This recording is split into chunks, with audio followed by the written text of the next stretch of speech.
27e sommet de l'Union africaine à Kigali, un rendez-vous crucial en considération des défis auxquels doivent faire face les chefs d'État et de gouvernement de cette union, parmi lesquels le président de la République de Côte d'Ivoire, Alassane Ouattara, attendu ce vendredi dans la capitale rwandaise.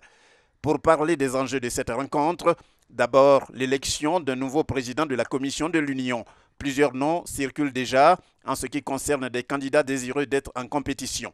Il s'agit du Sénégalais Abdoulaye Bathily, représentant spécial du secrétaire général de l'ONU en Afrique centrale, du ministre botswanais des Affaires étrangères Pelonomi Venson Mouatoua, de l'Ougandaise Speciosa Vandira Kazibwe, l'actuel envoyé spécial de l'ONU pour la lutte contre le sida, ainsi que du ministre équato-guinéen des Affaires étrangères Agapito Mbamokui.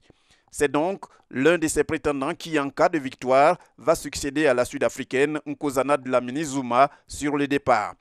Aussi, un hommage spécial doit-il être rendu à la femme par les participants au sommet à travers la présidente sortante de la Commission de l'Union africaine. La conférence ayant choisi de plancher sur des sujets conformément au thème 2016, Année africaine des droits de l'homme, avec un accent particulier sur les droits des femmes. Il est fort probable que l'on accorde également une place de choix lors des travaux à l'intégration des peuples d'Afrique avec l'entrée en vigueur annoncée du passeport africain dans un premier temps réservé aux chefs d'État et ministres en attendant que cette mesure s'étende progressivement à l'ensemble des populations sur le continent. Et par rapport aux tensions conflictuelles encore visibles dans certaines parties de l'Afrique, il n'y a pas de raison que la rencontre de Kigali ne se préoccupe pas de la situation au Sud-Soudan et de la crise consécutive à la tenue de la dernière élection présidentielle au Burundi, pour ne citer que ces deux cas.